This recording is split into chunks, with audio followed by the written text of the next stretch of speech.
Oh, bes, sure ko lang. Palabok sa bilao ba ang hanap mo? Eto, bes, ituturo ko sa'yo kung paano kami magluto ng palabok sa bilao. At hindi lang yun, bes. Kung gusto mong inegosyo ito, ay pwedeng-pwede.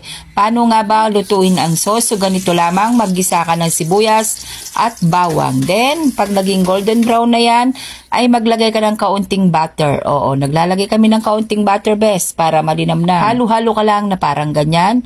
Pagkatapos ay ilagay mo na yung giniling. Tapos yung tinapa. Hindi ko na naipakita, bes, dahil masyadong mabilis ang ating video. Tapos maglagay ka ng kaunting aswete na powder para may kulay. Then add patis. Pagkatapos add ng paminta. Halo-halo mo lang para magisa siya.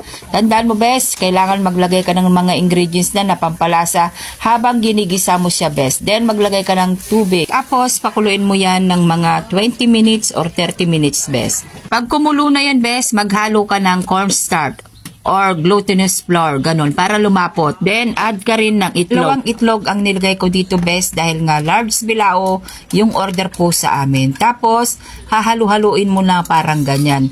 Kailangan naka-low medium heat ka kasi nga tumitilamsik yung sauce, bes, baka mapaso ka, ganon. Halo-halo ka lang na parang ganyan hanggang sa makita mo na malapot na ay isi-set aside mo siya dahil nga magpapakulo ka pa ng shells. Oo, bes, kailangan mong magpalambot ng shells.